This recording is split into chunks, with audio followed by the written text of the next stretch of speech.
Assalamu alaykum wa rahmatullahi wa barakatuh. Que la paix, la miséricorde et la protection d'Allah soient sur toi, là où tu te trouves, dans l'état de ton cœur en cet instant précis. Avant d'aller plus loin, prends un court moment. Si ce rappel te parle, abonne-toi, partage-le avec une personne qui en a besoin et écris en commentaire un mot simple mais sincère, comme « Allah me suffit » ou « Je place ma confiance en Allah ». Et surtout, reste jusqu'à la fin, car un rappel très particulier t'y attend. Quelque chose que beaucoup négligent mais qui peut transformer ton quotidien spirituel. Il y a des périodes dans la vie où, extérieurement, tout semble en ordre. Tu te lèves, tu avances, tu assumes tes responsabilités. Les gens autour de toi pensent que tout va bien. Mais à l'intérieur, quelque chose résiste. Un poids discret, difficile à nommer. Une fatigue qui ne ressemble pas à celle du corps. Un ralentissement invisible, comme si ton âme marchait dans un vent contraire. Tu fais pourtant ce que tu peux. Tu fais des efforts. Tu invoques Allah. Tu essayes de rester patient. Et malgré cela, certaines choses reviennent encore et encore. Des obstacles qui surgissent sans logique apparente, des projets qui n'aboutissent pas, un cœur qui devient lourd sans cause évidente. L'islam nous apprend une vérité fondamentale que beaucoup oublient. Tout ce qui influence ta vie ne se voit pas avec les yeux. Il existe un monde que nous ne percevons pas directement. Un monde où s'affrontent la lumière et l'obscurité, le rappel et l'oubli, la confiance et la peur. Mais écoute bien ceci, et grave-le dans ton cœur. Ce rappel n'est pas là pour t'effrayer. Il n'est pas là pour nourrir l'angoisse ou la suspicion. Il est là pour te ramener à l'essentiel, pour t'apaiser, pour te rappeler que, quelles que soient les causes invisibles, Allah est plus fort que tout ce qui est invisible. Si le mal existe, la protection d'Allah existe avant lui. Si l'épreuve existe, la sagesse d'Allah l'englobe déjà. Et si ton cœur se sent parfois fragile, c'est peut-être parce qu'Allah veut te rapprocher de lui, non pas pour t'écraser, mais pour te renforcer.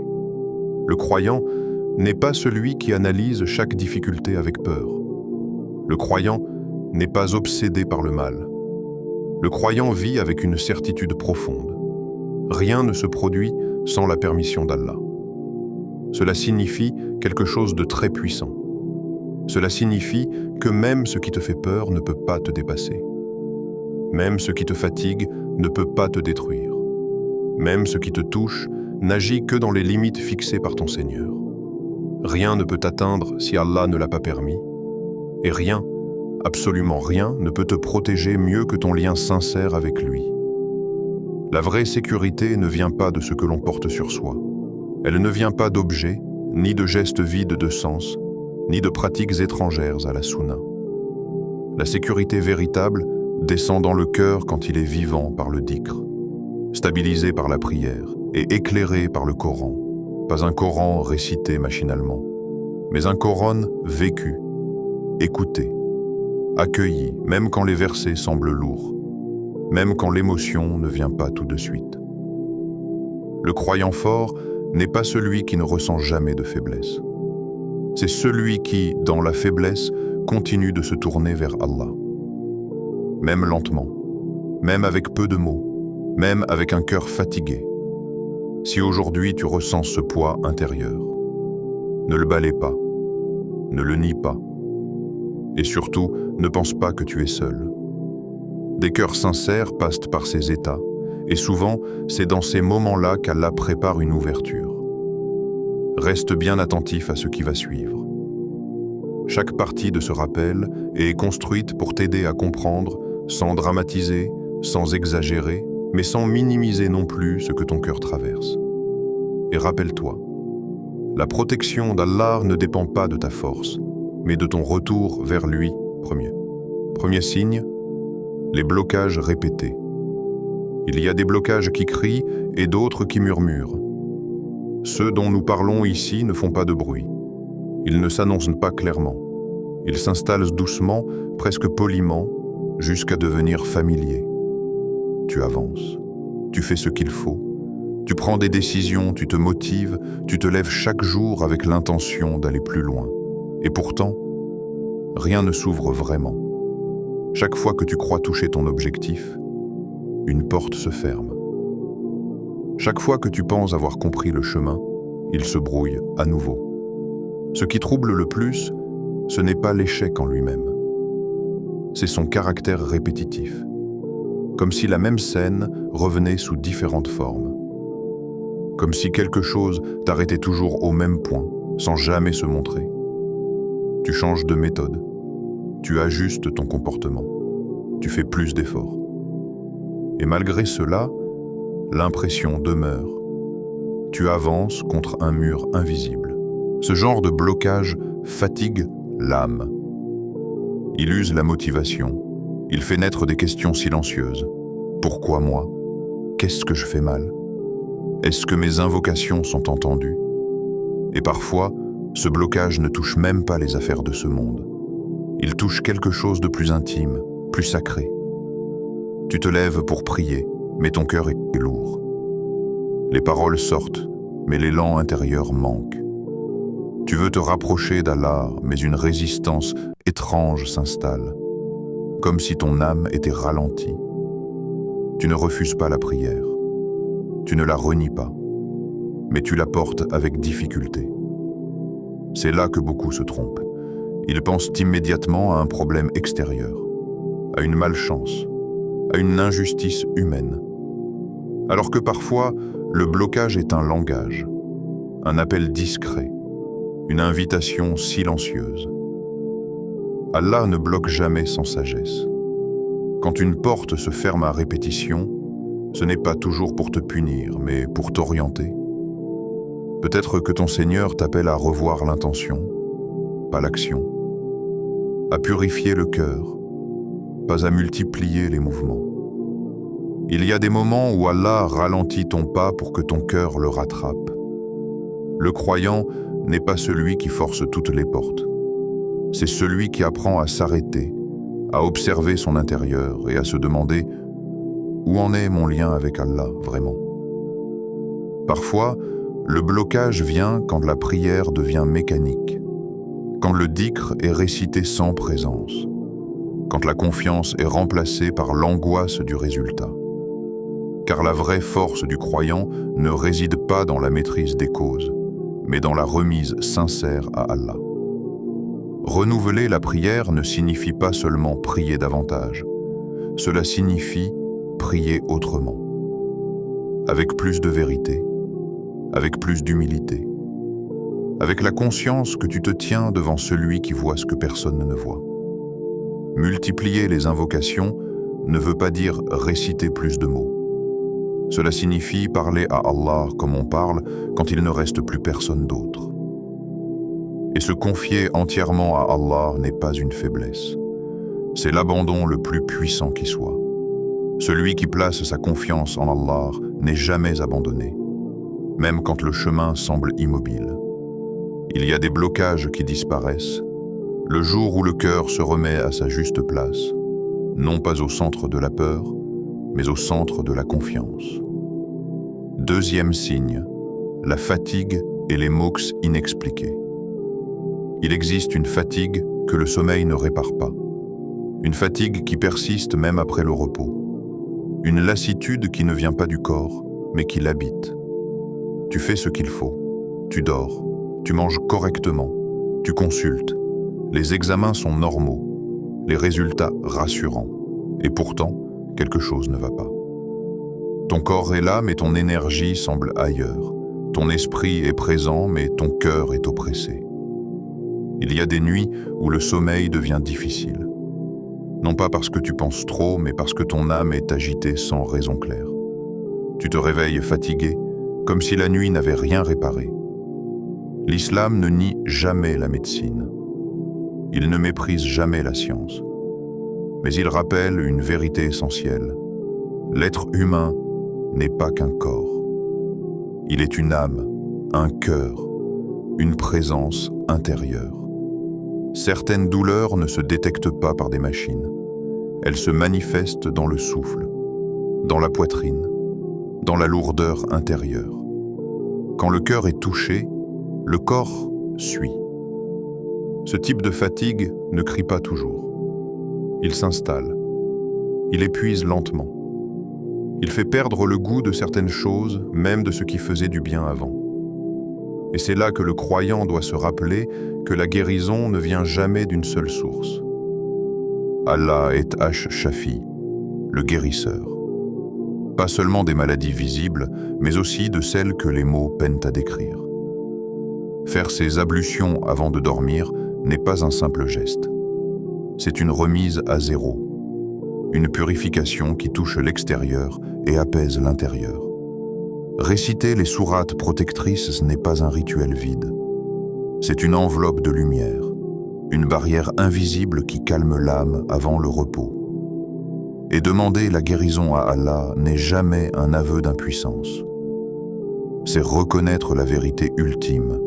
Aucune force ne guérit sans lui.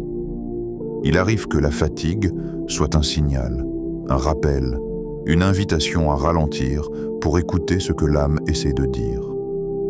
Parfois, Allah affaiblit le corps pour renforcer le cœur.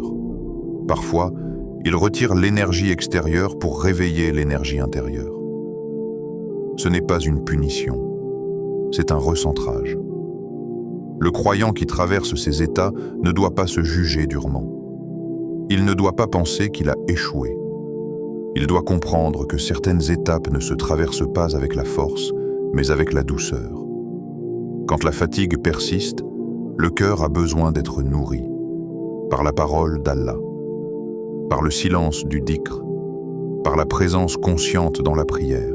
Même une invocation courte, dite avec sincérité, peut alléger un poids invisible. Même une récitation faible, faite avec constance, peut réparer ce que l'épuisement a fragilisé. La guérison commence souvent quand l'on cesse de lutter seul et que l'on se tourne pleinement vers Allah. Et parfois, le simple fait de reconnaître que l'on a besoin de lui est déjà un immense soulagement. Troisième signe, les conflits sans raison. Il y a des blessures qui naissent d'un mot mal placé. Et il y en a d'autres qui apparaissent sans mots, sans cause claire, sans avertissement. Un jour, tout allait bien. Les échanges étaient simples, les regards étaient paisibles, les silences n'étaient pas lourds. Puis, progressivement, quelque chose change. Une tension s'installe, une froideur que personne n'explique, des discussions qui dégénèrent sans raison valable. Tu te surprends à t'agacer pour des détails, l'autre aussi. Les intentions sont mal interprétées, les gestes sont mal compris. Et ce qui est le plus déroutant, c'est que tu n'arrives pas à identifier le point de départ. Il n'y a pas eu de grande trahison, pas d'événement majeur, juste une distance qui grandit. Le shaitan aime cet espace. Il aime les zones floues, les non-dits, les cœurs qui se ferment doucement. Il ne commence jamais par la haine. Il commence par la confusion, par la fatigue émotionnelle, par l'agacement répété. Car diviser deux cœurs est plus facile que d'en briser un seul. Dans un foyer, dans une amitié, dans une relation familiale, le shaitan souffle là où l'amour existait. Il exagère les défauts. Il minimise les qualités. Il transforme les maladresses en offenses. Et peu à peu, ce qui était douceur devient méfiance. Ce qui était patience devient irritation. Ce qui était miséricorde devient jugement. Mais Allah aime réconcilier. Et cette phrase n'est pas symbolique. Elle est une réalité spirituelle. Allah est celui qui unit les cœurs.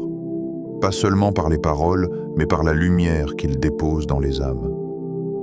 Quand le Coran entre dans un foyer, il n'entre pas seulement comme un son, il entre comme une présence. Il apaise les angles, il adoucit les tensions invisibles. Même récité à voix basse, même sans longue explication, le Coran modifie l'atmosphère. Là où les voix s'élevaient, le silence devient plus paisible. Là où les cœurs se fermaient, une ouverture discrète apparaît. Éviter les paroles dures n'est pas une faiblesse. C'est une protection, car certaines paroles, une fois sorties, ne peuvent pas être reprises. Elles s'inscrivent dans la mémoire émotionnelle. Le croyant apprend à retenir sa langue non par peur, mais par sagesse. Il comprend que dans les moments de tension, se taire peut être un acte d'adoration, et invoquer Allah pour l'union des cœurs est l'un des actes les plus puissants qui soient, car les cœurs ne se contrôlent pas, ils s'orientent. Quand tu invoques Allah pour apaiser une relation, tu reconnais que la solution ne dépend pas uniquement de toi. Tu confies ce lien à celui qui l'a créé. Même si l'autre ne change pas immédiatement, même si la situation reste floue, ton invocation ne se perd jamais. Parfois, la réconciliation commence à l'intérieur, par un cœur qui se calme, par une rancune qui se dissout, par une intention qui se purifie. Et souvent, quand le croyant cesse de lutter par l'ego, Allah agit par sa miséricorde. Quatrième signe, les troubles du sommeil. La nuit devrait être un refuge, un moment où le corps se repose et où l'âme se dépose. Mais il y a des nuits qui pèsent, des nuits qui oppressent, des nuits où l'obscurité semble plus épaisse que d'habitude. Tu te couches fatigué, mais le sommeil tarde. Ou bien, il vient brutalement, puis se brise sans prévenir. Cauchemars répétés, images troublantes, sensation d'être observé, peur qui surgit sans raison logique. Tu te réveilles, le cœur battant, le corps tendu, et le silence de la nuit devient pesant. La nuit est un monde à part. C'est un espace où l'âme se détache partiellement du corps. Un moment de vulnérabilité spirituelle. Quand le dhikr est absent, la nuit peut devenir un terrain d'agitation, pas toujours visible, mais profondément ressenti. Le prophète nous a enseigné que certaines protections sont spécifiques à la nuit. Non pas par superstition, mais par sagesse. Ayat al-Kursi avant de dormir n'est pas une simple récitation, c'est une forteresse, c'est une déclaration. Je confie ma nuit à Allah. Je reconnais sa souveraineté.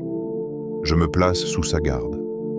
Réciter Al-Ikhlas, Al-Falak et An-Nas n'est pas un rituel automatique.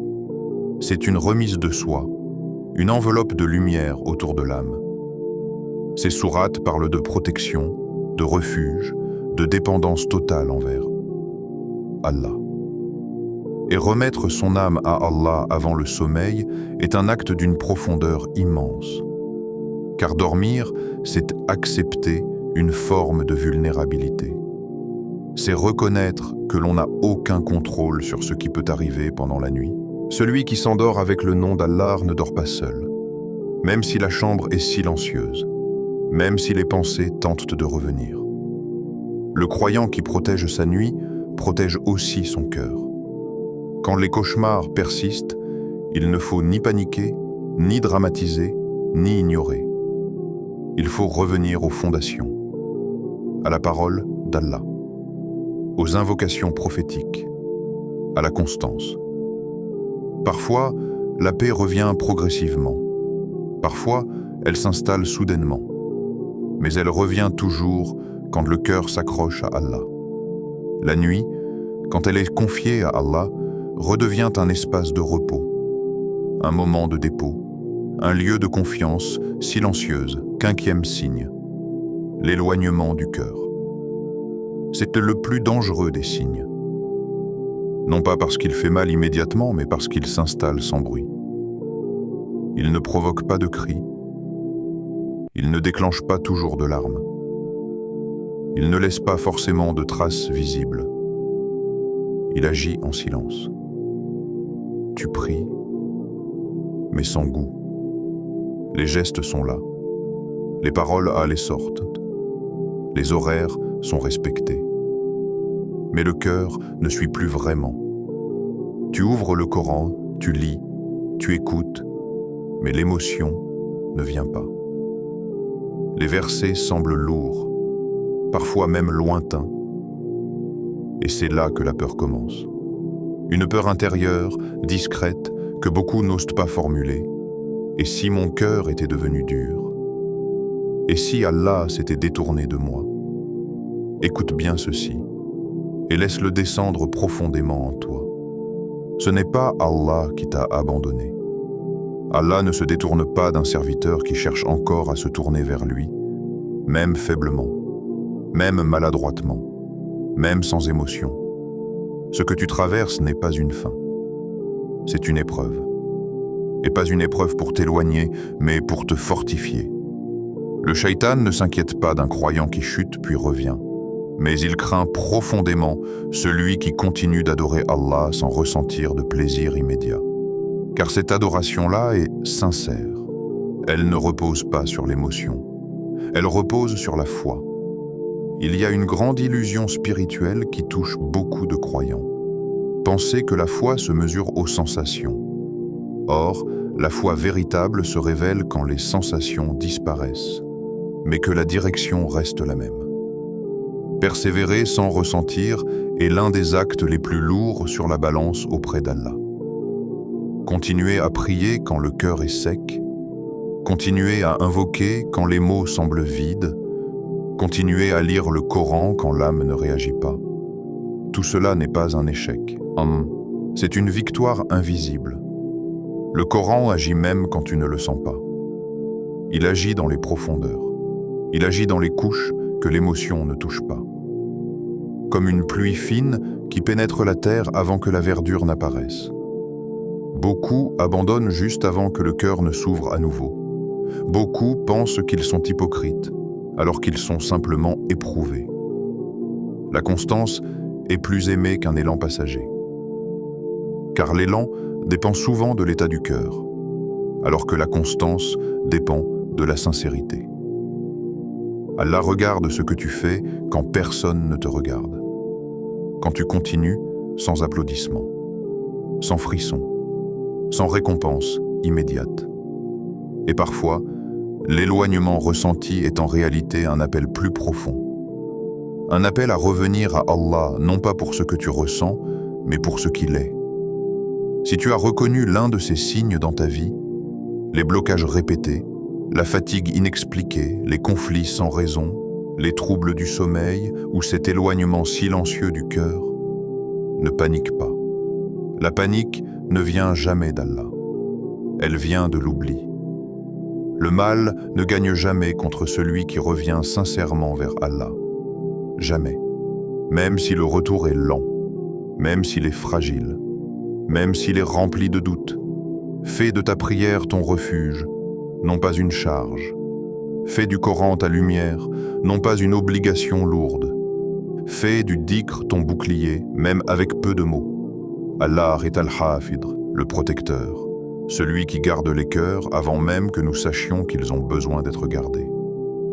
Lève tes mains, un maintenant, où que tu sois, et dis simplement, avec vérité: Ô Allah, protège-moi du mal visible et invisible. Raffermis mon cœur dans la foi et fais du Coran la lumière de ma vie. Même cette invocation, dite avec un cœur fatigué, est entendue. Si ce rappel a touché ton cœur, ne le garde pas pour toi. Partage-le à quelqu'un qui traverse peut-être une épreuve silencieuse. Abonne-toi à Voix de la Sunna et marchons ensemble sur le chemin de la Sunna, car suivre la voie du prophète est le chemin le plus sûr vers la satisfaction d'Allah. Qu'Allah te protège, te raffermisse et ne te laisse jamais seul face à l'invisible.